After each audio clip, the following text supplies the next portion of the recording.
What's up, everybody? It is Tuesday, January. Yeah, that was good. June 8th. You tried it. I'm going back in time. I'm going everywhere, every Ooh. which way. It's D to the J with the roll away and Miss Sunshine herself, Shayna Thomas with Sunshine on Wheels. It is time for Get Real on Wheels Talk. And today we got a very special guest, actually the first guest episode that we've had on Reels. Yeah, my CP is working really great. Let me let y'all know, just to kind of throw this out there. This is going to be one of those episodes that viewer discretion is advised, to be honest with you. So just to let you know, if you're not over 18, viewer discretion is advised, because this is going to be real. And I've been wanting to do this story for our show a long time, because a lot of people have asked me, how did Cooking with Carter get started? Is Cooking with Carter still going on? How did Cooking with Carter get changed to Worth the Wait? A lot of people know about Max, which is the guy down here in the lower corner. And I'm honored to have him, because when we talked about this, and the fact that we're not on, we're live on Facebook and we can say what we want. This is one of the things that not a lot of people know about. It's hard because not a lot of people know how we met, how it came to be, how it was worked out, what happened with the when we kind of dissipated for a little bit. And the whole, my philosophy of people get tired, there's a lot to that. And it's not just nobody's mad at each other. We didn't come out swinging or nothing like that. Of course, if I asked for a carton of milk, but we'll get to that story in a minute. So if you, let's go with Max. How you doing? You all right? Yeah, I'm doing good. Okay, I'm just making sure, man. I don't want to. You sure? You sure? A bag of change and a carton of milk. That's all you need to know. And we'll get there. So, just to kind of go off of how we met, and I know Shayna's going to ask probably some questions as we talk a little bit. We're starting early because I'm trying to give Shayna as much time as we can, because she's got to bounce out at 7. So we're trying to keep her in as long as we can. So I met Max we trained in karate together. He was 21, 22 at the time. We were just discussing that before we came on the air. I'm like, man, it's been so long, I don't remember, honestly. Yeah, I mean, we've been friends now for 7-8 years, and I just want to say, hey, Cindy, welcome to the show. Thanks for coming in. I want to say, friendship doesn't have to be, buddy all the time. Friendship, when you have a friendship, it's gonna have snags. It's going to have moments where you're like, if you come near me again, I'm going to fucking kill you. It's going to be one of those moments, It's like you have those moments where it's enough is enough type deal, and you got to break. But we became, we trained together for a while, and Max had been at karate before, so I learned a little bit about him. And he, of course, we met, and it was good. But you want to tell a little bit of the first story? Kind of creeped you out a little bit. We were just kind of talking about it. It's just like I had been there a long time. Took a long break because of financials and family stuff. Came back to it when I was like 22, 23. I don't honestly remember. DJ stood out for obvious reasons. And I don't know. We just kind of like had a natural, organic conversation, and then afterwards, he just asked me, he's like, "Hey, like, we're gonna go like watch some wrestling, eat some food. You like want to come just like hang out?" And I was like, "Sure." That was the strange. But it was like thinking back on it though, it doesn't sound too bad. But like when you're like younger and you grow up in that mentality of like stranger danger, don't go meet strange people, or like don't hang out with strange people. It was just like I hadn't hung out with anybody other that I didn't already know. So he was like the first person I just kind of like was like, okay. I like followed them to their place. like hung out, and then like they locked the door, and it was like immediately your brain's like, I made a bad decision. I shouldn't be here. The warning signs are going off, but like there wasn't anything that they did, like DJ did or his roommate did or anything like that was just like that was awful or bad or anything. It was just like that mentality of like, maybe I said yes too soon, Mm-hmm. Well, I mean, just a side note, and at 22, 23 years old, Max is very introverted. He doesn't talk a lot. At 20, I'm introverted at 29. We talking about? Well, yeah, I mean, you are, but this would not have happened at 22. I mean, very introverted, didn't talk to a lot of people. Had his close knit friends, and that was it. So it's not, he wasn't scared, so to speak, but it was new. He had never had anybody, I think, come up to him and be like, "Hey, want to hang out?" And it's just, and I'm the outgoing, "Hey, buddy, and it's just like, I guess I'm just. DJ still embarrasses me when he talks to people in the grocery store when I'm with him. Like it cringes me on the inside because we're polar opposites. It's just. I go to a different aisle when I hear him talking to somebody. I'm like, the opposite attracts, so that happens in friendships too. That's the thing. I mean, from our very first hangout, God, we watched wrestling at 8, and then it was like, wrestling ended at 11, and then we started talking. And when we started talking, we talked for 6 hours after that. Yeah, that was. I didn't leave till 4 a.m. It was. What did y'all talk about? God damn, that was a long. I mean, it's anything and everything, you name it. Because I think once he realized, I felt that we had a lot in common then, and I knew kind of like this is cool. And Max is the first friend that I had, and I legitimately, he didn't see my chair for 6 months. And now when I say that, this is not he literally did not see me in my chair. And you look at it, it's like, well, geez, how could that? Because I'm still in awe. I'm still in awe over that one because I didn't understand it until he talked about it. It's hard to like quantify it or put into words, but it's like one of those things where like when you see somebody, you see the person. It's like the only analogy I can give is like Shallow Hal, where like that dude does like that brain stuff, and he can see the real person, and everyone else can see the outside, but they can see the inside. That's all I could see was the inside. So I just saw the person, and then DJ made a joke about himself, about like I don't know exactly what we were trying to figure out last night. Yeah, he's like I'm not going to stand for that, and I immediately laughed, and then I looked down, and I was like. Sorry? Laughing hard at a joke. And I'm like, dude, it's all right. I know I'm in a chair. It's okay. And he looked down. He looked at it and it was one of those look downs for like a good 2 minutes. And you see the look on his face. Oh my God, he's in a chair. I can't believe I laughed at that. Yeah. But see, this is how I wanted people to be. The way Max is, and I say is, the way Max is and was at that time is the way I wanted the outside world to see me as, the quote-unquote normal or the quote-unquote person that is not just in a chair, the chair's part of it, but he didn't even see the chair as part of it. And that's the thing that creeped me the fuck out. I was like, what is this? Like, 'cause how can a person not see my chair? Like, I had never had that experience. Well, when you act quote unquote normal, I mean, it's hard. It's easy to not see it. Right. So and I think we were talking, and we had talked until 2, and he was gonna leave, and we were rolling to the car, and I went, man, this sucks. I don't want you to leave. And God went, rain.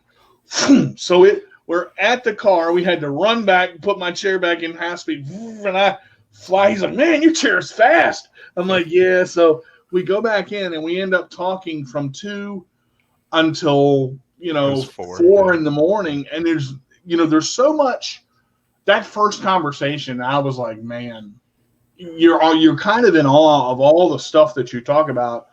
And if we would have had the camera rolling that night, that one would be one I want to go back and revisit, because you there's a lot you can say in 6 hours to a person. I mean, and we've had those deep conversations. We've had, the funny ones, the sad ones, the what do I do now ones. And I think if Max said it, I don't remember how he said it, I don't go and hang out with people that much.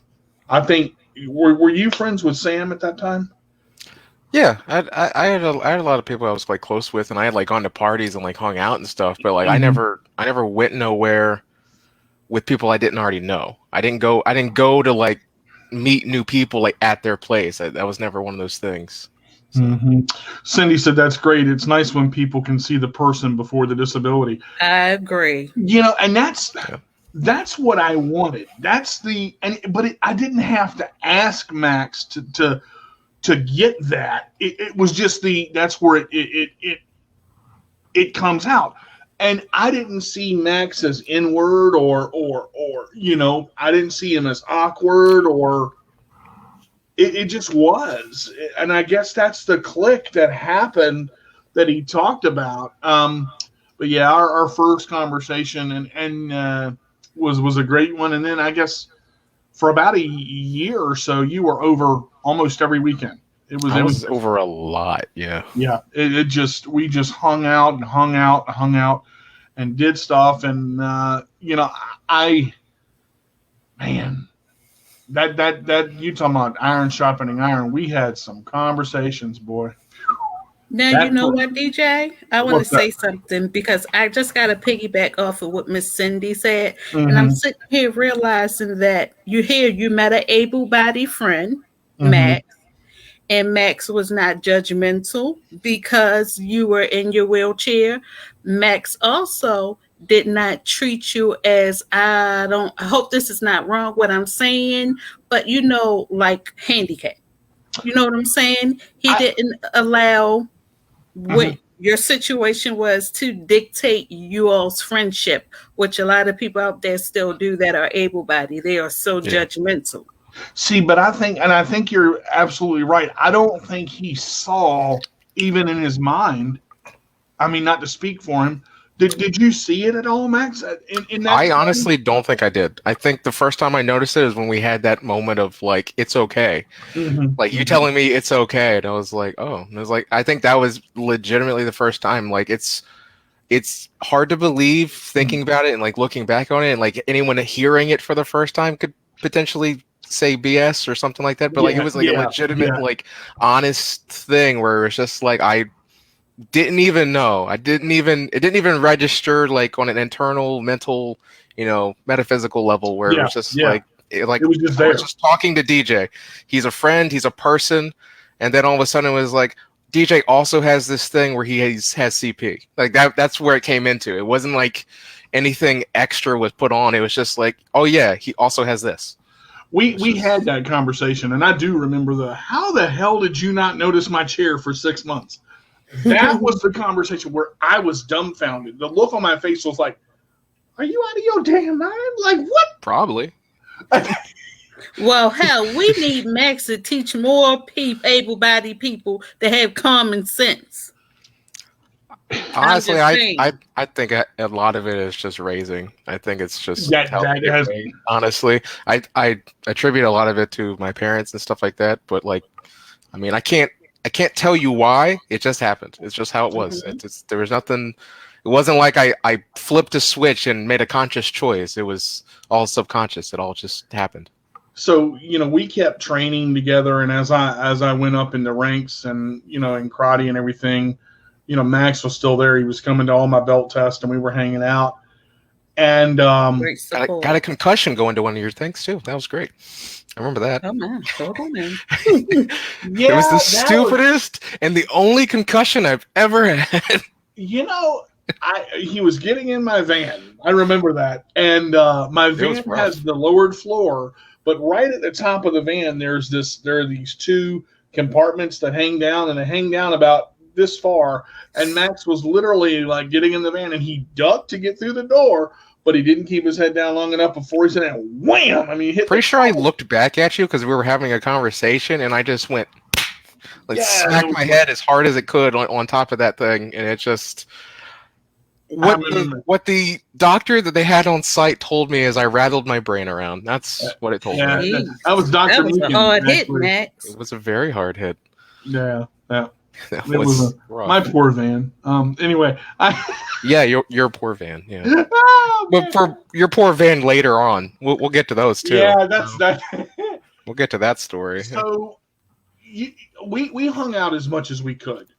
We watched movies together. We went out and hung out in restaurants together. It was just I finally had somebody that got me, and I could hang out with them. Now keep in mind, I have a lot of friends, okay, but I didn't have a lot of friends to come over that drove, that saw me the way Max saw me. I had a lot of friendships and I valued them, but I think our friendship was so tight and so real at the time, I didn't want anything else. And it was like too much of a good thing is a bad thing. Later on is what happened.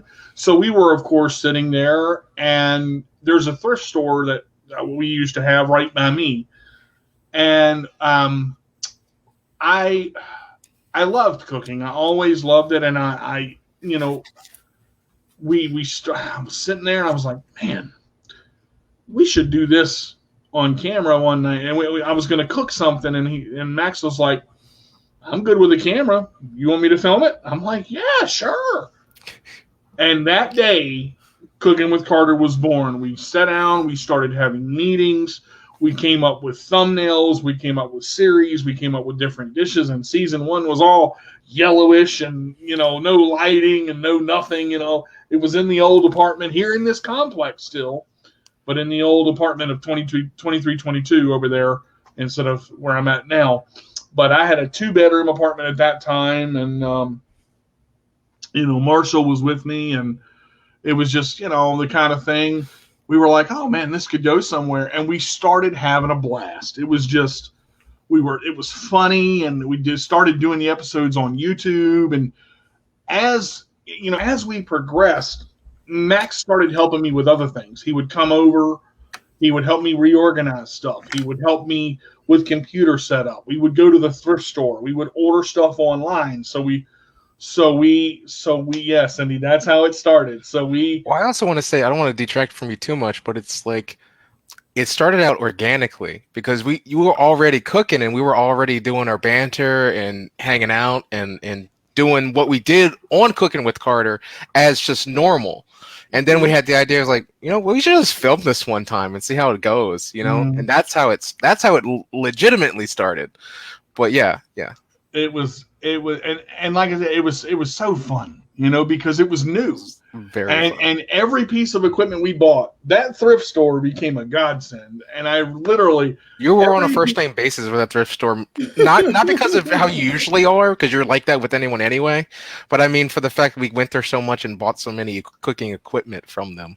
And it was every time we needed something, oh, we need this, boom, thrift store had it. And and they would have it at something, and I'd talk them down and get 6 more things and end up getting like 6 things for $12. And Max was like, how the hell did you do that, man?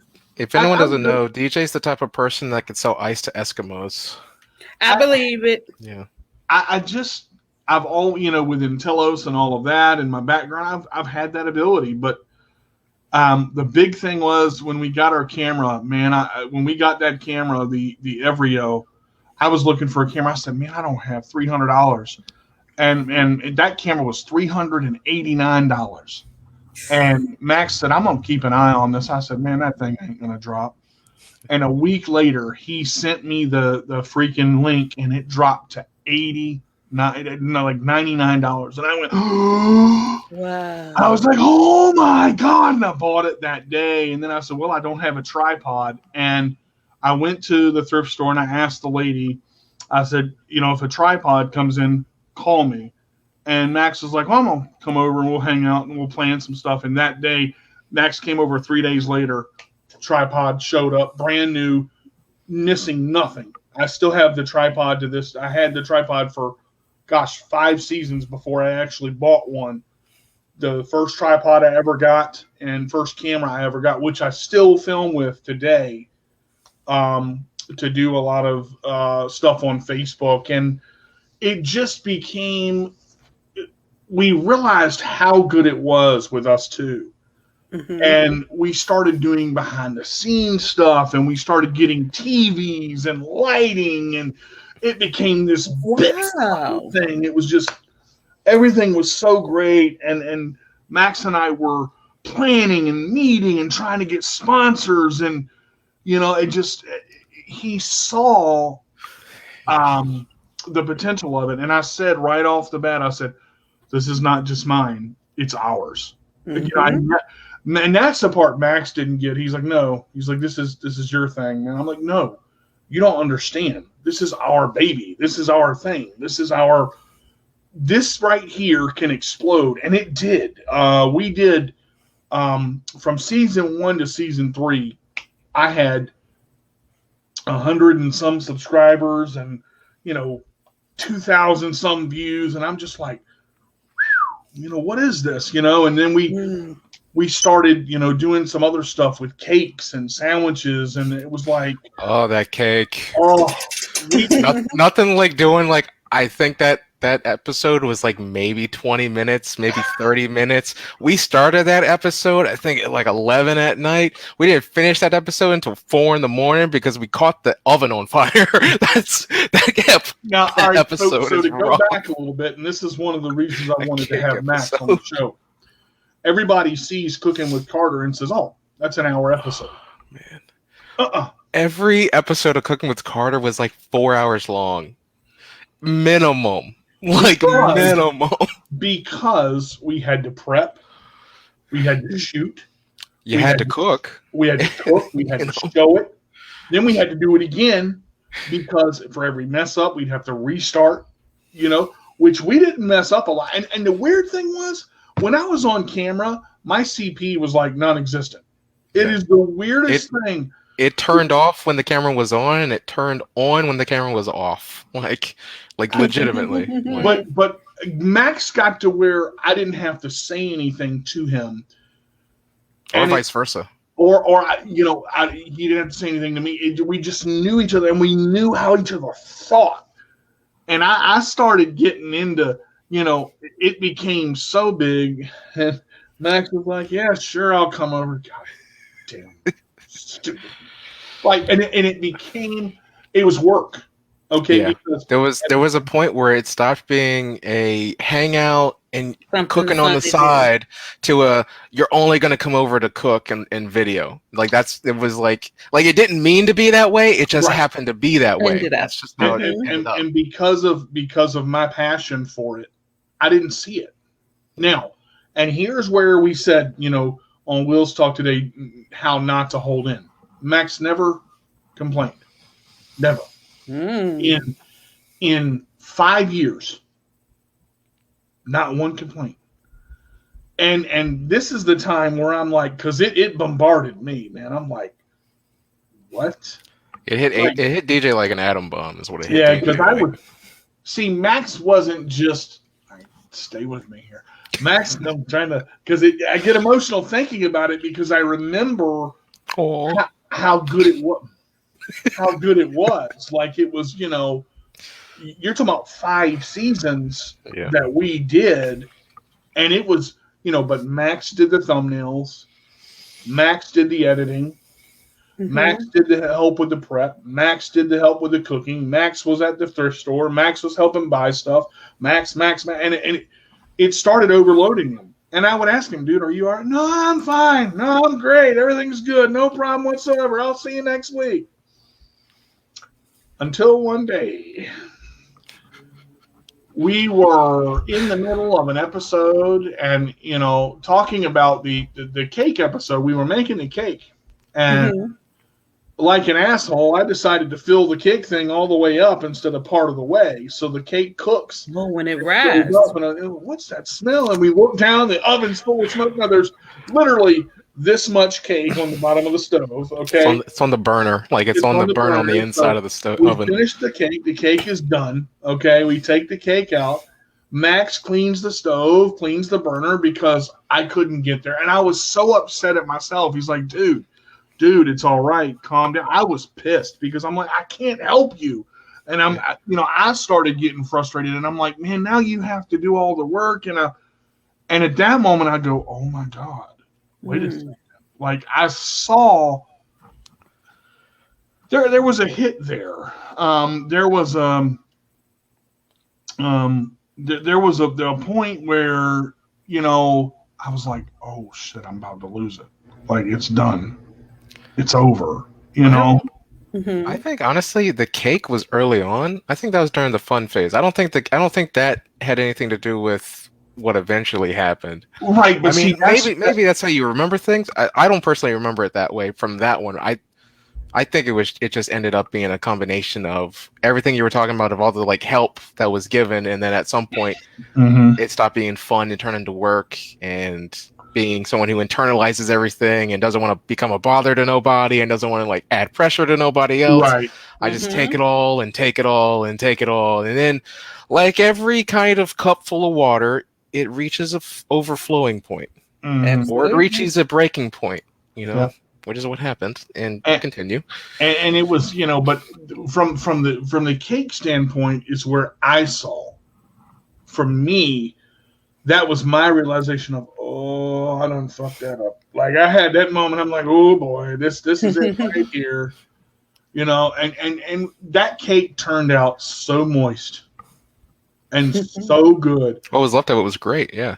And we didn't film it. Like we stopped because it was, and I'm like, dude, we should have filmed that. Well, where the problem was, it's like we had stopped like in the canonical part of the episode, we had stopped at like putting the cake in. And the cake took like, I don't know, an hour to 2 hours to cook. I can't remember the time frame. So by the time we got the cake out and we had cleaned it, it'd been like 4 hours, like on top of where we had stopped. And so our brains weren't thinking about episodes anymore. So by the time we got it out and it cooled, we had done everything, we like looked at it and you were like, we didn't do any of that on camera. Like, no. It was so good. How did that not happen? And then like we go back to, I'm pretty sure that episode it splices right into it's good, and we're just eating it. It's just like, oh, it's delicious. And I honestly, that wasn't blue velvet cake. That was the blue velvet cake was the one that you and I and Emily did. But the chocolate cake, it was the chocolate cake for sure. Yeah, we did the overflowed. Man, that was so crazy. And so in all of this, before we get to the how we kind of separated for a little bit, I kind of want Max to go into a story a little bit. I always ask Max, how can I help you out? I don't feel like I'm contributing enough. If you remember a lot of those conversations, I would say, you're doing all this, and I'm doing nothing. What am I doing to contribute to our friendship? Because like when you were helping out, and I felt really bad. And I think there was one night, Matt, I wanted to talk about something because I could tell Max had something on his mind. And he was like, I don't want to talk about this, and you can't make me, so I'm going to go. And right at that moment, it was a rough night. I'm glad we had a talk last night because my memory's not that great for a lot of things. But like you bring out key points, I remember those. Yeah. This was me and DJ up until our breaking point, or up until our separation, whatever you want to call it. Mm-hmm. We never fought about anything. We never had any kind of disagreement in the terms of like, I'm going to leave immediately. Like we might have like fought, or we might have had a disagreement. Like that's normal, but like we never had anything. It was always worked out within 5 minutes of us talking about it. It wasn't never like like if you keep talking or keep pushing, I'm leaving. Like it's never it never reached that point, except for this night. This night was not great. I think I was either still with or had just broken up with an ex. And we're not going into it. She did me dirty. She cheated on me, which is not great. I didn't appreciate that. But DJ didn't know that fact up until then. Like I just didn't want to talk about it. I didn't want to explain myself. I didn't want to explain what happened. I just wanted us to hang out, get my mind past it, and then just move on, because that's easier for me than talking about it. At least that. Yeah, it was so. That was 2 weeks ago, and it happened 2 weeks before you started talking about it. I remember that. Yeah. So DJ, being who he is, which is, it's not a flaw by any means. It's a great strength that he has to be able to like see that someone is in pain and wanting to help them through it. But being the person who was in pain and don't want to talk about it, it comes across being kind of like an a-hole. Like, you need to like let it go. You need to back off. Nope. But DJ doesn't back off. He's a pit bull in that sort of scenario. Yeah. When somebody I care about's in pain, I'm going, you're not leaving until you talk about this. Because that makes sense. That was the first time that Max had shut me down.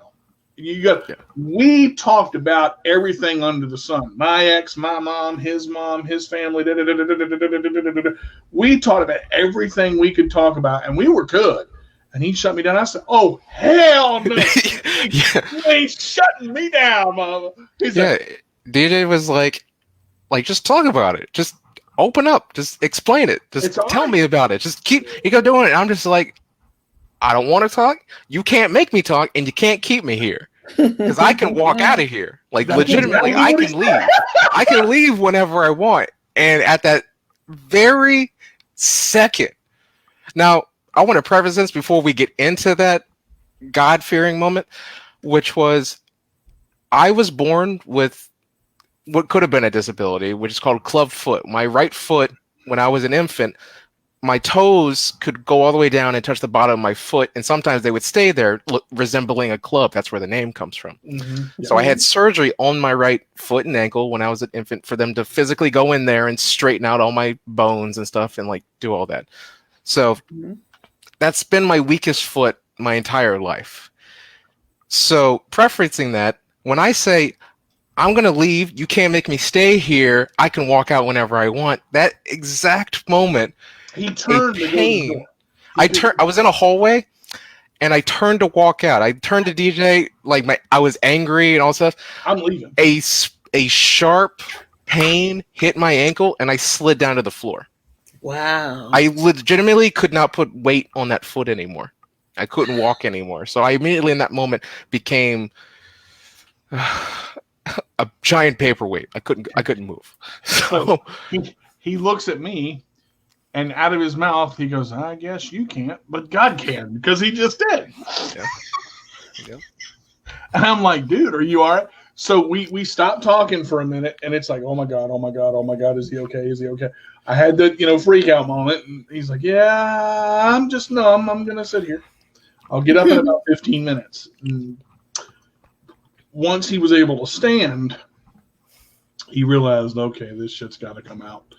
And sat in the chair, and we talked about it, and I'll let him finish. But yeah, man, that was basically it. It was like having that moment. If I had left that night, we wouldn't have talked about it, and I probably would have gone home angry, and had all this anger and had all this stuff keep swirling inside me. But the fact that something made me sit down, I can only assume it's God, because of how everything came to be. It forced me to the ground. It gave me 15 minutes to A, calm down, and then B, just rationalize why DJ is acting this way. And then once I was able to stand, I walked to the door and then sat down on the couch. And then we just talked about it. Exactly. And see, here's the thing. Max has been holding things in for a long time. He doesn't forever. He that's who he is. And I didn't know him enough at that time to realize that it had been happening so long. So kind of just to preference this before we go a little bit further, this is what happens when you hold shit in. Okay? You explode. He talked about it a little bit. When it turns inward, it goes into your body. The stress level, the blood. Come on, CP. The blood pressure, the shakiness, the anger, the emotion, the crying, all of that turns inward, and your body goes, I can't take it. And it will literally shut down. Whatever you have internally going on, whether it be you have anger issues or you have depression or you have anything that's already going on, when you add on to that, whatever's inside you feeds on it. And makes it worse, and you get more into the darkness or into the rage or into the whatever what's going on. Absolutely. So DJ wants to continue. It's not good. We so we talked about it, and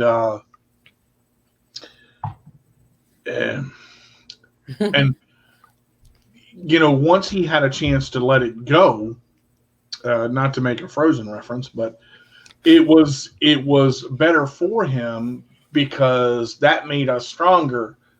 And there were moments where I didn't think our relationship could get any stronger.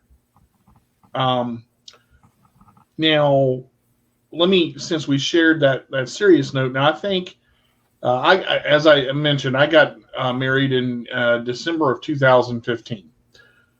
We were in the middle of season 4, and I had been asking Max, dude, I want to take a trip and go down to Waynesboro. Okay. Yeah. I want to go down. I want to go down and take a trip to Waynesboro.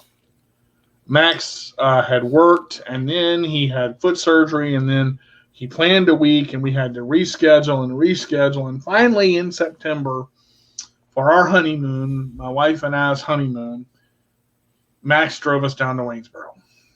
I'm super excited the morning of, man. I'm like, yeah, baby, we're going to Waynesboro for a fucking week. Woo! Does anyone here, or maybe who's watching, if anyone believes in omens or doesn't believe in omens, this story should open your eyes to when you have so much going on that maybe it's a sign to not keep going. Maybe. We've all been there, but yet we keep going. Almost died 3 times. Yeah. 3 times. In one trip. And that's just going there. We didn't even get there yet. So yeah. A lot was going on. So DJ's excited for this. I know we've been talking about it for like almost a year at the point by the time we get to it. Mm-hmm. So we load in, get all the gear, we do all the stuff. We're like, you know what? Let's grab something for breakfast before we hit the road. So we went, I think McDonald's. We went to McDonald's, grabbed some biscuits, ate some stuff, pulled over to the side, started eating. Midway through. First bite. Oh, first bite, yeah. First bite of the biscuit. Dry as hell. Oh, you damn near choked. I damn near choked to death. I'm gagging. I'm rolling the window down. Max is over there. I'm a type of person, if I hear someone throw up, I'm going to throw up. So I close my ears immediately, trying not to hear anything. So I'm over in the corner like a lost child in the mall, like I'm just holding my ears, just like, please don't. Roll the window down, open the door, do something over there. Don't go my way, please. So he's over there choked to death. Looks like a sun-dried tomato because he's so red. So finally, I get enough drink to where the dry-ass biscuit goes down. And we're like, okay, I think we've had our glitch for this mission, for the Apollo 13 mission. It's like, it can't get any worse than that. You almost died. Oh, my God. And we're laughing the entire time after, I get to my breath and I'm redder than, sun-dried tomatoes, as Max said. And we start going. Well, we get about midway into the trip in a Snyder's bread truck. Oh, Lord Jesus. So we're already in what I call a tank. DJ's van is massive because, it has to accommodate his chair and multiple wheelchairs and stuff like that. So we're already in a very tall and very long and wide car. Just a preference. But not like in a small sedan or anything. Minivan. Yeah, it's still a minivan, but yeah. But it's, pretty big. So we're going down the highway and we're about 2 hours into the trip. Well, we're pretty far along. Yeah. 2.5, almost 3. And a Snyder's bread truck. We're trying to pass it. And it literally comes over. And I look at Emily, and Max said, here he comes. And I look at Emily and I say, I love you, because I thought we were going to die. That more dry ass bread. It was dry ass exactly. It's another dry bread. So it's not just a box truck. It's a tractor trailer. No, this is a 53-foot. Yeah, it's a big tractor trailer. Not as much, but pretty dang close. It's pretty close. It's pretty, and it vibrates down the whole side of my van, literally. Well, where we are in relation, so the back wheels of the trailer is midway to his van's like ramp door. We're like this to the car, and he starts coming over, and he takes half the. I have to slam on brakes, pull out, and he just scrapes the entire side of DJ's because people were behind us. Well, I had to. I did. So he's holding the van steady. This red truck is sliding its big ass down my van like a banana peel on a Sunday, and just you hear. We didn't lose a tire. We didn't pop a tire. We followed this motherfucker because he was either drunk or asleep, one of the two. We get the license plate. We get the number on the truck. We get everything. We follow this dude for 30 minutes, and Officer Brown stopped. Yeah, so that's the day we met James Brown too. He weren't dancing, Jack. Well, he would take him pictures. Let me tell you, he took some pictures. Officer James Brown. I'll never forget that. Come with me. And he looks and he goes, "Oh my God, you were lucky." Yeah. Because he's going and he's looking. He's like, "How did y'all survive that?" And I'm like, "We're like, I don't know," because we gave him all the information, and I had to call Allstate. So we were like, "Is he?" And Officer Brown goes, "Is the van drivable?" And we're like, "Surprisingly, surprisingly, it is." Like, shit. It was amazing because all it did was literally take the paint off the van and take the hubcap off the tire. That's it? You could see where the hubcap was shredded off the tire, and just the bolts were holding. I'm almost certain the whole side that it made contact was also dented in and shredded. It didn't pierce anything, but it was because good the on ramp scrape. Still worked. Yeah. We opened up the ramp several times, closed it, made sure everything was fine. Yeah. Wow. And then we got there, no problem. To preface, we kept going. By the way, so that was number 2 of omens of maybe we should turn back. Mm-hmm. Number 3 is well, hold on. So we get there. No, we didn't get there yet. No, the house. You're still missing. Was after the house was coming back. I'm almost certain the house was on the way there. I'm pretty sure we didn't have any issues on the way back. I'm almost certain it was. So we're about 30 minutes out. I called Richard Baldwin, my buddy from MITS that's been on this show several. He was on the show 3 weeks ago. Told him what happened. Called Allstate. Everything's great. Richard said, "Bring it in. We'll look at it. No problem." And Allstate came and picked it up. Richard had a rental van for us. All that. So big shout out to him and all that. But it was funny because we had to drive the van to Allstate to get there. But before we get there, about 20 minutes out, lo and behold, this big ass house. So another tractor trailer that's a flatbed was carrying a pre-made fabricated house. We're on a 2-lane stretch of highway/road. And this house is so big, it's covering the entire road and shoulder. With wide load on the back. Load on it. I could say something to that reference, but I'm not going to. So we have this much room to get past. I'm like, "Max, don't do it. Max, don't do it." He's like, "We're fine." I'm like, "Max, don't do it. Max, don't do it." Yeah, DJ has PTSD at this point. Yeah. Well, I had just been slammed into by a friggin' truck. I mean, you weren't the only one, but to be fair to you, it was on your side. So. Yeah, it was. Every time I see a Snyder's bread truck now, I piss myself. Just letting you know. But so we're going through, and literally there's this much room, and Max goes past, and we're looking, going, "Oh my God, oh my God, oh my God, here he comes, here he comes, here he comes." And we made it past that sumbitch by this much room.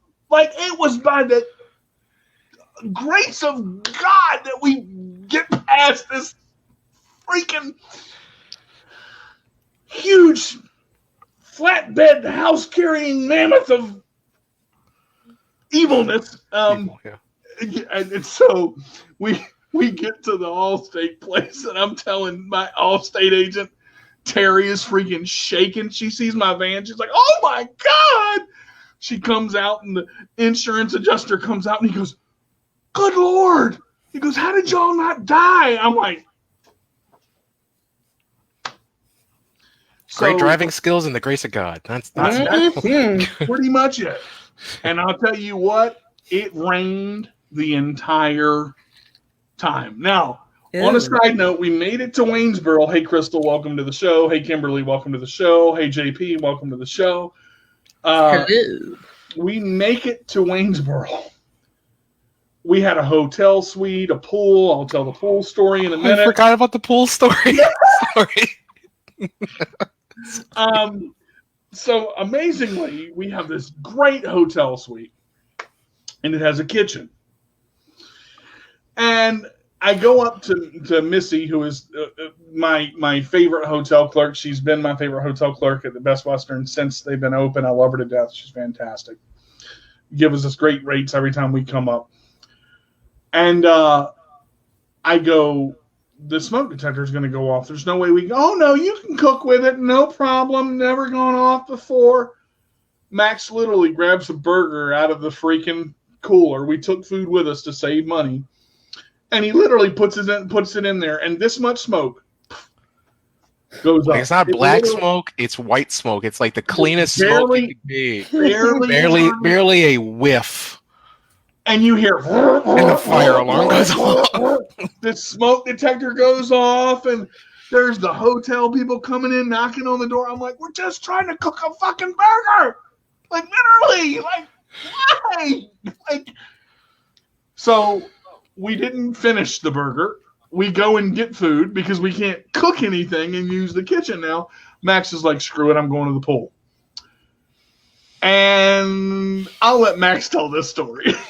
So it's late in the day or late at night. It's one of the two.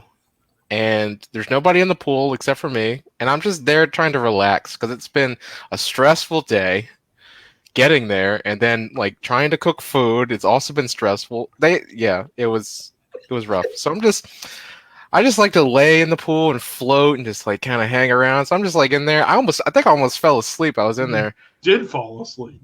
It was a quick cat nap. It wasn't that long, but it was like, but it was just like, I'm just there by myself. And like, I just open my eyes. Now at the corner of my eye, I just see someone like walking like around the pool. And I was like, okay, like maybe they're going to tell me like it's time to leave, or maybe it's like, pool's closing or something like that. It's gotta be a manager or something.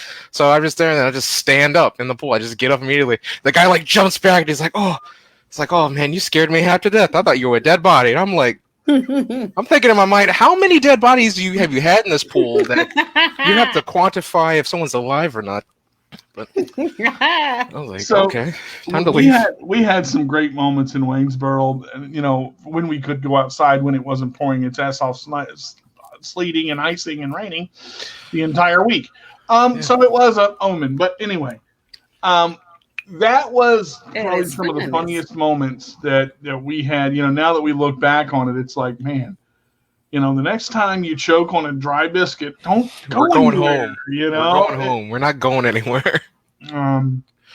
But I have a question for you two. Okay. Already. Before I leave you all, I just want to know, out of everything that you all been through, good or bad, damn near death like 3 times, and dead body experiences and white smoke, have you ever regretted anything that the relationship you all have together? Have you regretted anything?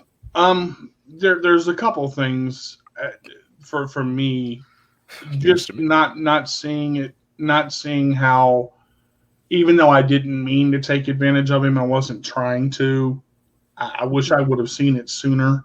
Mm-hmm. I wish we could have had this conversation 2 years ago, 3 years ago, so that, the breaking point wouldn't have happened. But if I look at it that way, then maybe Max wouldn't have found himself, because in that time that he left cooking with Carter and we stopped talking, and I know I haven't gotten to that point yet, but I'm going to get there. You know, he realized, look, this isn't about you, DJ. It's nothing you did. Okay. I took blame upon myself and said, it was me, it was me, it was me, it was me. And he's like, shut up.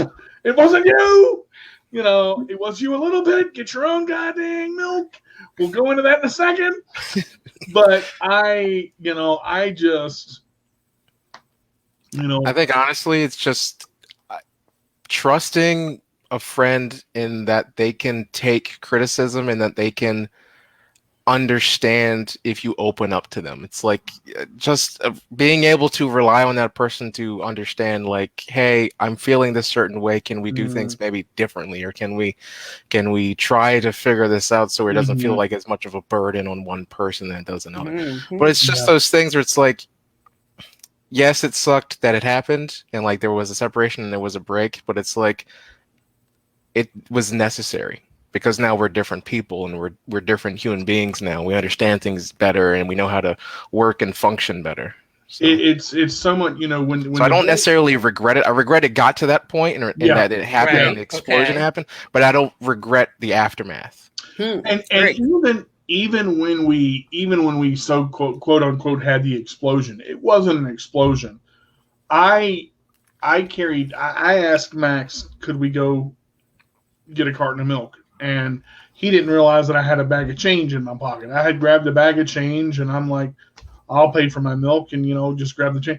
And in his mind, it's going to take you, you know, 20 years to get $3.14 out of change because you got to pick little dimes up and little quarters up and little. And he's like, Jesus, I'll just pay for the shit myself. And it's like, and then I got mad, and he got mad, and it was just a stressful situation. And we kind of went, and he made a remark. What? DJ, why did you get mad? And I want to know, why did Max get mad?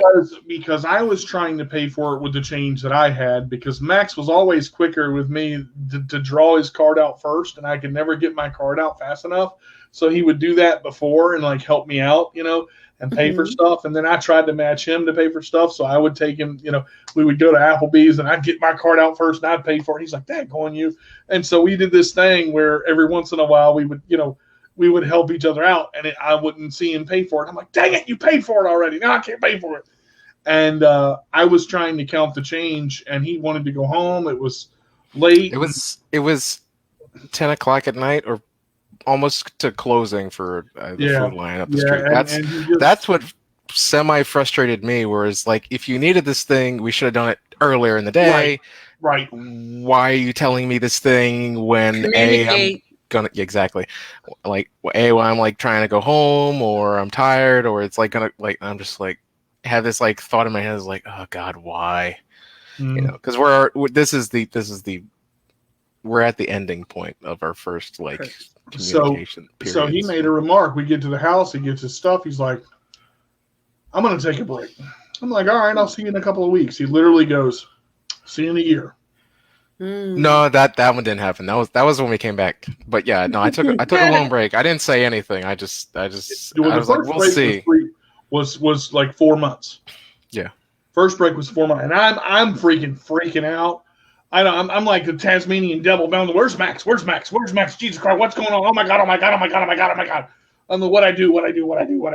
And I'm just like, I mean, that internally it killed me, because I was just like, oh, why did he tell me? What's going on? I don't understand. I'm sorry about the milk. Oh my God! And I look at it as one. I looked at it as one thing.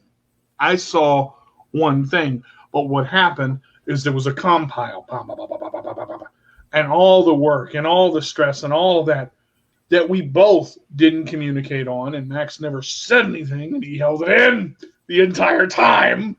And you got two eyes, use them. I like that. You know, but this is how we were. You know, we would joke around and everything, and so the first, and then when I don't remember. Yeah, so the first break, I believe I think you're correct. I think it was 4 months. Mm-hmm. We got together. At that point, I was still burned out. Yeah. I was burned out on everything. I was burned out on our friendship. I was burned out on cooking with Carter. I was burned out. Just burned out. I was burned out. And now keep in mind, we still really didn't talk about it. Yeah, we didn't talk about this. I'm trying to piece shit together and go. Okay. All I told him, I'm pretty sure all I said is like, I just needed a break. That's all I said. It's like all I need is a break, and I was like, I might need more breaks. You know what? I might need a year. And DJ took it as a joke. DJ laughed. I remember because I'm like a year, and he goes, he literally gets ready to walk out the door. He's like, "See you in a year." I'm like, "Well, fuck you," and because I was like, I thought he was joking, and I'm like. Now, DJ, I have to ask you something. Once you would realize that Max was not joking and he meant that he needed a break, how did that make you feel? I cried. I couldn't. Max was my friend, but he was also, I could always count on him. And it was not, it's hard to explain this because I don't know how many people are going to see it the way I'm saying it. I've had so many people tell me, I'm going to do this, I'm going to do this, I'm going to do this, I'm going to do that, and fall through. Max never fell through. Max was 100% all the time, never had to worry about anything. So I got used to it because, and I wasn't trying to take it for granted. It was there. Max was, and then mom was like, can you do this? And can you do this? And I'm like, oh God, now everybody's doing it. and he just got tired. And I realized through my own, because remember, he's 22. So I'm 10 years, I'm 32. So I'm still figuring shit out. I mean, and I had to learn. I think at this point, I'm like 25. Yeah, 26. So I'm 35. Yeah, somewhere. So I mean, like, so it's been some time. It wasn't like during the early. It wasn't like during that first year. We're like 5-6 years deep at this point. But yeah, it really. But once I then the anger hit, and when the anger hit. Because DJ, up until the anger hitting for him part, he's still like sending me messages and like calling me and like doing all this, like trying to get in contact, and then sending messages like, did I do anything? Like, is it me? Like, do we need to talk? Like, stuff like that. Where it's like, hey, that it's nice that you're thinking that way, but also it's bad because you're thinking that way because it doesn't necessarily mean it is you. It's just I needed a break. But like, and I got nothing. Yeah, I nothing ghosted him very hard because I was getting ready to say, Maxwell, did you like talk to him? Nope. Or why didn't you want to talk to him, Max? Because I needed a break. I needed a break from everything. I was just he didn't want and I didn't want to talk, and I didn't necessarily know what was wrong with me. I didn't understand I was burned out. I just know I needed a break, and a break meant from everything. Mm-hmm. So it's like and also, I'm kind of bad at texting and stuff like that. Like, if someone sends me a message, I fully intend to like message and reply back. But I look at the message and I get the notification to go away, and then I set my phone down. And then it's like 3 weeks, and I go back and like, oh yeah, I never replied. That continually will happen to me. That's a fault of myself. But back then, I was learning that skill. So I just didn't want anything to do with DJ at that point. It wasn't necessarily because of him. It was just I just needed separation. You needed a break. In the time Max was gone, he matured so much because he had to figure his own shit out. Mm-hmm. And when I got mad, I was like, "Fuck it, you want to go? Go." I left a message. I'm like, you know what? If I never hear from you again, best for you. Fuck off. I'm done. Now, DJ, wait a minute. That message you left. You left to Max. Do you think that was appropriate? Hell yeah. Did you think you considered Max's feelings, although Max said he was burnt out and done? Did you consider Max's feelings when you made that statement? Here's the thing, and I can say this now and laugh about it because I understand it. Yeah. I tried and tried and tried and tried and tried and tried and tried some more to reach out to this little motherfucker down here. Okay? Now understand, we boys, don't get this wrong, guys. This is all us. I tried and I said, I'm gonna give you one more chance. Because I left a message before that. I said, I'm gonna do this one more time. And Max knew. I don't know. He didn't even listen to my messages. I don't think. It got to a point where it had been so long that I was afraid of what you were saying. So I just left them as voicemails. They stayed on my phone for probably until we talked again. Mm-hmm. Like they legit, I like never listened to them, honestly. Yeah, that's what I say. I was like, you know what? You want to do that? Now I'm thinking. Since Max didn't listen to any of those voicemails, because I know eventually they got bad, sour, angry, later on down the line, I think it was a good idea that Max didn't listen to those voicemails because there weren't many. There weren't many that were angry. Like a lot or anything. No, there weren't many that were angry. There were 2 or 3 because I was trying to get a hold of him. And I wanted him to realize, I didn't know if it was me. You got to remember, I didn't know anything that was going on. He was incognito. I had no idea. So I just let it go for almost 3 years. Yep. We didn't talk. Once in a while, I would go, I wonder how Max is doing. Oddly enough, once in a while, driving to work, my brain would be like, I wonder what DJs is doing. And then my subconscious would be like, why are you thinking about him? Like legitimately, because that's how much of it was built up in my brain. It's like of how toxic it was, or how it seemed toxic, or it seemed like it wasn't a good thing when we hadn't talked about anything. So it's just like you get to this point and it's like, why am I thinking about you? And not only that, it happened a lot. It was like once a week. Like legitimately, like my brain would be like, "What's DJ doing?" And I'd be like, "Shake it off," and I'd shake it off and then just go back to what I was doing. Or like I would have family members like, "How are them boys doing over there?" And I'm like, "Fine, I guess. I don't know," stuff like that. It'd just be like, and just shake it off. And at this point, every time Max popped in my head, I'm like, "Nope." Yep. I was mad enough. I carried anger around for a long time. 3 years. Wow, DJ. I carried that anger probably 2.5, 3 years. I carried it until I was like, you know what? I'm never going to talk to him again. And I let it go. And in 2000 and it was last year, 19 or was it? It was last year. Yeah. So this is 20. No, this is 21. Yeah, it was last year. Was it last year?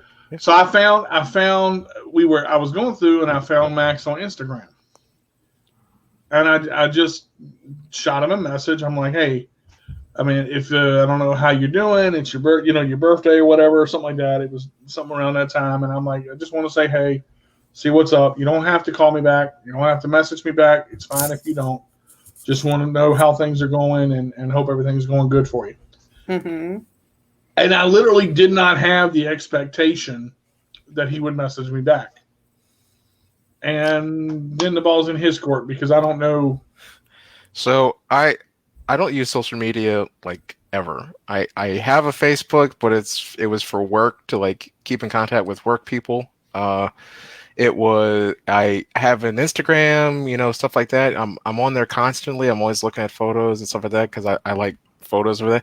So I'm on there randomly and I get a message and I just look and it's a DJ and I'm like, one, he's branched out from Facebook. Cool. Like he's advancing. Nice.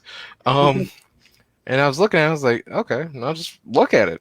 Like I hadn't thought about it. It wasn't like there was anything like particular. It was just like message. I'll see what's up. And then I was just like, okay. And then I think I messaged you back or I called you. I don't remember exactly how it happened, but it was just I do. I'm glad you do. I told you my memory's not great. So I say, hey, give me a call. And then, if you want, so I'd love to, just talk, see how things are going. He called me and we talked on the phone for about 20 minutes. I'm like, no, motherfucker, I want to see your face. Let's talk. We got on Skype. We talked for 3 hours. That was one of the old days. Yeah, that was one of them conversations. And it was good because I finally got to hear what happened. And I'm going to let, now, I don't know if you remember it. I can tell it if you don't remember it. But the long and short of it was, look, DJ, I know you didn't intend to do this, but, I was doing everything. I was filming.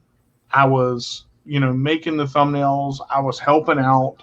I was, recording. I was working. I was going to school. I'm trying to do this. I'm trying to do that. And I just got burned out. You didn't do anything. Why do you think all of it is always about you? It's nothing you did. I had to figure my own shit out.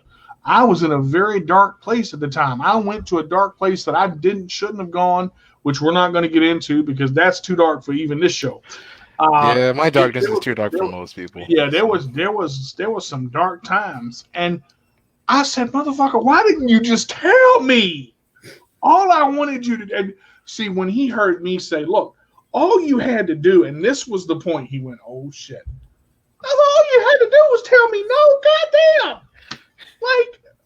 And this is the point. This is the point right here that I want to make with everybody else. There's a right and a wrong way to do things. Okay. Mm-hmm.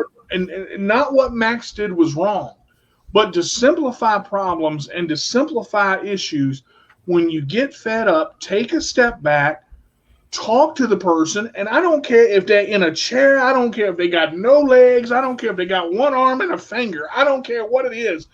Just talk to them. All you got to do is let it. Once we had that conversation, I felt so much better for him to get out how he felt. And I'm like, was that so hard? And he's like, wow, I did not expect that. Because he thought that I was going to be mad. I thought that he was going to be mad. And you get this idea that everybody's mad at everybody, and you haven't talked, and you don't know what the hell's going on. Mm-hmm. So you get an idea in your head that something's a certain way. It's okay to say no. People think able-bodied people think disabled people cannot handle, I don't like you, cannot handle, no, I'm not going to do that. I said, Max, how many times did you say no to me? He said, never. I said, whose fault was that? I guess it was mine. You're damn right it was yours. Max need to learn how to say no from now on, Max. Well, I won't go too far into it because then it goes back into that dark space that's too dark for this show. We could talk there one day if people want to, but I not necessarily grew up, but like I was involved in like certain groups of people or certain friends where like I was the counselor. I was the person who they could come to tell their problems and do all their stuff. But whenever I needed that somebody, I would give them the same thing. And I had people legitimately tell me, can you not do this right now? You're ruining my high. Like those are legitimate conversations people gave me where it's like, I don't want to hear about your shit. You just handle mine. That's basically like what it came down to. So I was already in a place where like, if I can't talk to my friends, who can I talk to? So I was already in that mental space of not being able to talk to other people, especially like friends or stuff like that. So it's just like, it wasn't necessarily, I couldn't tell him no. I was just already conditioned to not say no. And he didn't want to talk to me about certain things because he wanted a different perspective. And once he told me that, I was like, that's all you had to say. And he was like, really? That was the question he asked. Is it really that? So I said, Max, do you know how many times I've heard the word no? And he's like, not really. I'm like, more times than I've heard the word yes. Mm-hmm. I said, so if you just tell me, and after that, I've been telling him no ever since. And doesn't it feel good? I mean, for me, probably not him, but for me, of course. I just don't give a. I mean, honestly, I know see what happened with DJ when his time away. He just learned not to care as much, which is something someone needs to be at some point. You need to learn not to let everything affect you and think that everything is your fault. This is another show, but my breaking point happened yesterday, and if it weren't for that, I probably would have clotheslined at somebody. I probably would have, because it's. And this is, going kind of figuring things out. Max has never seen me like that. Yesterday, Max was like, "Whoa, can you talk to me?" I'm like, "I'll." He's like, "Just get on Skype." I'm like, "I'm cooking dinner. I'll get on." Well, I got on Skype and we talked, and it was one of them things, But I guess just going to it, now that we've kind of realized that nobody's going anywhere. We don't need to take a year off to figure shit out. If Max needs time, all he's got to tell me is, "Hey, I'll see you in a couple of weeks." Mm-hmm. You ain't gotta jump off the face of the earth. So I just don't call me, nothing. You. I just need some time, and I'm like, "Hey, I'm here if you need it." And that's what our friendship is stronger than it's ever been, but it's mellow, it's light. We're still there for each other, and we're still worth the wait. When I changed Cooking with Carter to Worth the Wait, I asked a couple of questions, and Max was there, and we've talked about Worth the Wait, the restaurant. We've sat down and made some decisions and looked at some things, and Max has given me a perspective that I need, and maybe we'll do an episode together sometime. If it happens, it happens. If it doesn't, it doesn't. I mean, I think it will, because I realize now how to let it be light to where it doesn't have to be, but I had to figure that out just like Max had to figure it out. Shayna, I know you got to go in a couple of minutes. Do you have any other questions or anything before you slip out? Or yes, I have one more question. Max. Yes. You have to promise me. I'll try. That when you feel as though it's getting too much and you can't say no to DJ, that you open up your mouth and say, DJ, I'll be back. And DJ, you have to promise me and Max that you will just accept the fact that he said he will be back and leave it as that and wait for Max to reach out. That's kind of what I had to do. That's the growing point I had to get to. This here wouldn't have happened without the break that he took. All the things that happened, even the year off without the communication, even the not talking to each other, I don't want to ever talk to you again, all of that, we kind of went, wow, that could have all been avoided with communication. But in the same sense, I get it. And this is what I want the world to know about disabled people. Just because we're disabled doesn't mean we're stupid. I said this to Max yesterday. The reason I'm saying that, if you want to tell a disabled person no, or a person with a disability no, tell them. Don't bash them in the face and make it to where it's, just be normal and talk to them as you would a person standing next to you that you care about. It's not hard to say no. When it gets hard to say no, you got to evaluate yourself. And that's what I had to realize about Max. This wasn't about everything that I did. I did a lot of things, but I did a lot of good things too, because we were there for each other. Max had to figure his own shit out, and that's okay. There was an evaluation period. I had no idea. Where he went and why he went there. I do now. I know now, because why? We're able to hammer it out, and I say, hey, I can help you fix that. I don't say that anymore.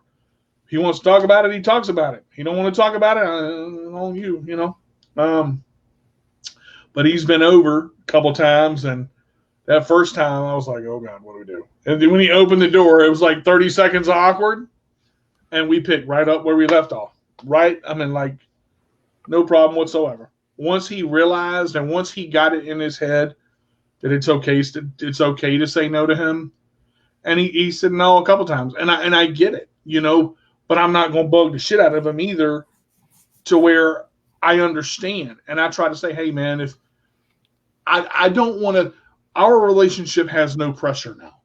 Our friendship has no pressure at all. So, that's where it is. Do you feel like all the, most of the pressure is gone now? I mean, I would say so. Yeah, it's pretty chill. It's we don't hang out nearly as much as we used to. That's just that's a product of COVID-19. I'm very used to, as an introvert, I'm very used to being at home and alone. Mm-hmm. And so now I don't like going out all that often. So yeah. Bye. Take care, I have to say bye, y'all. I'm on the phone with my take care. So, we're just about done. I mean, as far as the story, but yep, we'll it really, I guess the point I'm trying to make is when you hold things in and when you don't talk about it, you do damage to yourself. And if you do enough damage, you're going to go to a place you don't want to go to. Because I said it at the beginning of the, in the middle of the show, holding it in and not talking about it when it needs to be. Some things you don't want to talk about, and that's okay. But when it needs to be talked about and then turning it inward, there's the piece there that goes, oh, this is bad. The main takeaways anyone can take from this is holding in is harmful to not only to you, but other people. It's unhealthy. It can lead to unforeseen side effects, whether it be your relationships or whether it be your health or diet or whatever you're doing or your mental state. All of it can be negative. Yeah. Talk. If you need to talk to somebody, just talk to them, and whether it be family, whether it be friends, whether it be you go to a random forum somewhere and you just write a post anonymously, you gotta filter or make a journal, make a video diary. There's multiple avenues you can do to get your thoughts from out of your brain and into another space, so you can let it go, and then if you need to, you can go back and look at it later. It's like there's multiple ways you can go about it. Don't get to a point where you have to explode and that's the only way you can get it out. There's other healthier avenues you can go. And it's also, if you feel more comfortable talking to someone else, as a third party to look at a different perspective, because it sometimes takes that third party to see, not being in the situation, to see it. Let the other person know that you want to bring someone else in. Can we try it this way? Try new things. Try a break and realize people in chairs and people with CP and people with different disabilities, it is not always you. Don't turn everything toward yourself. Sometimes a person's got to figure shit out. It is what it is. Let it be. Leave it alone. Let sleeping dogs lie, because they will bite your hand off if you don't. I mean, and that's a basic thing. It's not, I look at this now, and like I said, it's healthy because we figured it out. But the only way we figured it out is because we hammered out the hard stuff and realized, man, all of that wasn't really that big a deal. But a lot of it was self-reflection too. It's like if we had just had the break and not ever thought about ways to better ourselves, we would have just come back to where we were when we got back together. And nothing would have changed. Good point. Yeah, you had to have left it and be like, why did we leave it that way? Or why do I feel this way? Or why are things the way they are? And then you change yourself for the better, or you just change yourself and see a different perspective, and you try to understand yourself more. Or you try to go inward and like, am I the problem? And that's sort of thing. You just gotta you have to have that self-reflection. You have to learn, and you have to grow, and you have to get better. Otherwise, nothing's ever going to change. I've had several shows, and in a lot of the themes of the show, I said you got to love yourself first. But before you love yourself, you got to like yourself. And before you like yourself, you got to understand yourself and understand what it is you're going through. And I think a lot of people struggle with that when they're trying to find that balance, because Max talked about some of the darkness that he went through. Not a lot of it, but trying to find balance in your life when you're juggling 60 million things, you got to let some shit go. You can't hold on to 967,241 things and be on number 2 and say, okay, I can handle this, because you can't. You're going to overwhelm yourself, and when you shut down, everybody around you is going to reach out because you shut down, because they've never seen it. And I think that's when Max left, I was so shocked, and I was trying to find out what was wrong, that I didn't give him the opportunity for himself until later on, where I said, fuck it, I don't care, to where he could figure it out. And I think that's the ultimatum that people push themselves into corners they don't need to be in. I've done it. Max has done it. Everybody's done it, and people say, well, why didn't you call him? What kind of break is that? It's the break he needed. People handle shit differently. That's the other part of this that not a lot of people understand. Everybody handles situations differently. It's not going to be all sunshine, marshmallows, and rainbows. They're not going to. He may not come back. Hi, buddy. How are you? He's like, what do you want?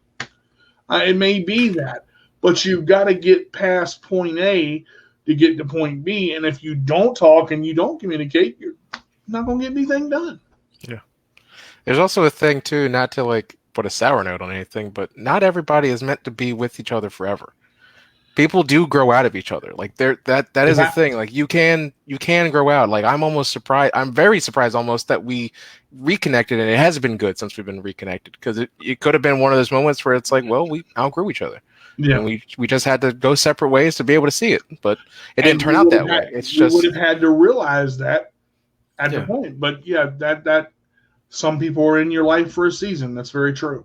Yeah. Very so it's just like don't ever feel like what DJ was saying, like it's not you necessarily. It's like it's not you didn't do anything. Just some people grow out of each other. It's just natural. It's rarer to be with someone forever, or like have them forever in your life, than to have multiple different groups throughout your entire life. That's just how it is. It's how we grow and how we learn and become better people. And I think with the other part where it's me, we're our own worst enemy. We're our own worst critics. We do a lot of things to ourselves when we go through and we say, that was my fault. That was my fault. Stop. Just and I don't know if it's a CP thing. I don't know if it's a disability thing. I don't know. I'm finding that it is a CP thing, because I know a lot of people that have CP that deal with this. We have trouble letting things go because we want to, we want it to be okay. That's a lot of people's thing. It's not just a CP thing. I want you to know that right now. Yeah, I can say too that a lot of people with CP struggle with it as well, in the sense that they self-burden. You put self-burden on yourself because put limitations on yourself. Yeah. It's like, well, I've got CP, so this happened, and I think really, the learning curve that we have now,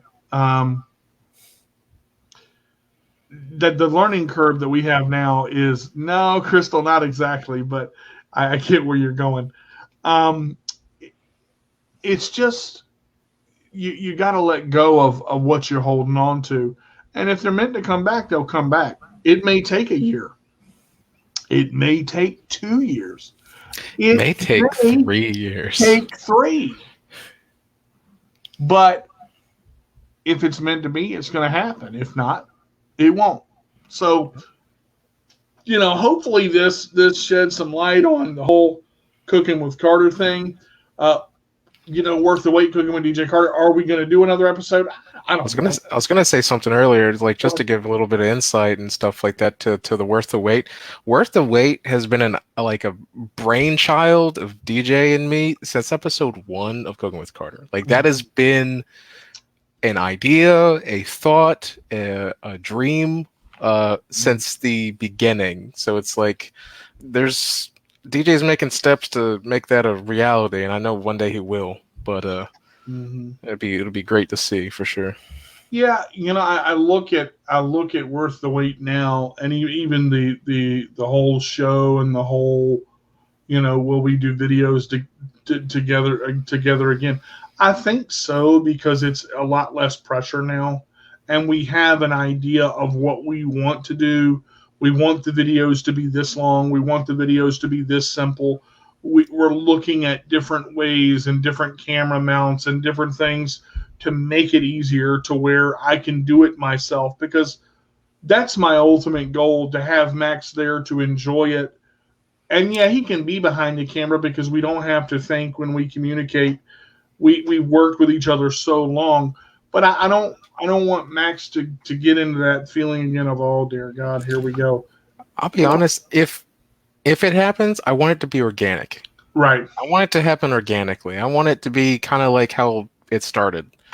Like if it happens, like I don't necessarily have any plans not to do it. I don't have any plans to do it. It's kind of just I'm kind of like just feeling the flow for how that goes. So I hope if it happens, it's organic. That's the way I feel about it. So yeah. But it's just to be able to hang out again, and we've hung out several times, and we've branched off ideas, and to have, Max behind the scenes is an idea, to where he's not out front. He's helping me to become more independent with worth the wait, to where I can do it by myself, to where I have everything set up. And if I need him, try this, try this, try this. I think it's, it's much more pure now. Oh, good comment right here. I had JP said this. I had a friend similar to that. She would disappear for a long time and then come out of nowhere and ask me to help. Come out of nowhere and ask me to help him on a project, and I would help him on the project, but ultimately we'd go nowhere, and then he would disappear again. And sometimes it's like that. Luckily, I don't think Max and I are at that level, but we were for a while, because again, you've got to really, when you have a friendship as good as Max and I's friendship is, you have to really value the other person, and also let them know that they're valued. Because I had to learn, even with Steve, to value his time, and I've realized so much more, and I've grown within myself to realize, okay, when the person says they have 2 hours, they have 2 hours. Let's try to make it, do as much as we can in that 2 hours, but don't overwhelm them, and realize when they got to go, they got to go. Because I've said this, and I've learned to accept this, and this is something I think, being on this show and doing shows with my CP does not define me, things like that. Being a friend, and please don't take me the wrong way when I say this, being a friend to a friend with a disability, sometimes it's a lot of work, because depending on what that person needs, there's a lot there that the person does or gets into and doesn't realize what they're getting into, and until they realize how much it actually is. I have to have help with shoes and socks. I have to have help with picking things up. I have to have help with moving things. It is what it is. It sounds like, oh, that's not a big deal. When you're working on a camera, it shows hell is. It's a big deal. And I had to realize that. But again, I appreciate that, Kimberly. Thank you very much. But it's you have to figure all of that out. It doesn't just, Max is not just going to go, I'm going to hang out. Oh, God, you're horrible. No, it's not that. If there was a mistake in all this, he allowed himself to be bombarded because he felt like he had to take it. And that's the type of person that he was at the time. But he's figured out, look, he matters, and he's got to worry about his time and his health and what he has to do. And that's okay. And I think that has to be the point that you get to. That's when you're at a real friendship. When you realize how much the other person is on the line, when you realize how much the other person does for you is on the other line, and they do it because they want to, not because they're forced to, it makes it a lot better. I mean, does that make sense? You think it's the right way to say that? Like, to do it because you want to, not because you feel like you have to? Yeah, you have anything that you do with anybody, whether it's someone with a disability or they're able-bodied or whatever, you want to do something because you want to, not because you feel like you need to, or out of like some weird like obligation. Like, you don't want to. That's not a friend at that point. That's you doing a job. That's yeah. You don't want that. And you want it to be a friendship, not a job. Being friends with somebody with a disability can be challenging. There are times I feel like, as the person who, times I feel like has the disability was dragging down.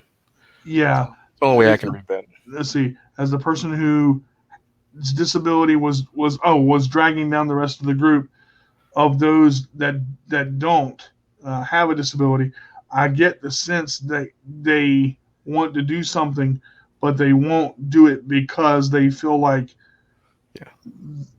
they're excluding me.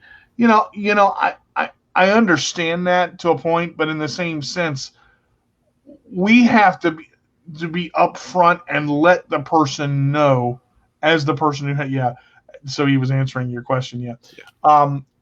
we have to be upfront and let the person know, look, I need help with this.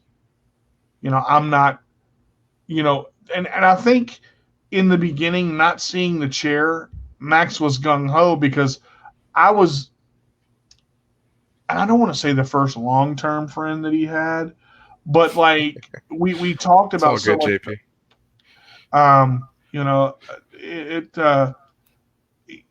It just worked. It was good for a while. Apparently, my apologies, bad girl. That's all right. I just, I hope this helps somebody out. If you have an issue with somebody and you haven't talked to them for a long time and you feel like, oh God, it was me, I did it, get over yourself, please. Or have a higher value of yourself. Yeah, know your worth, guys. It's not hard to sit there and say, look, it takes two to make a relationship work.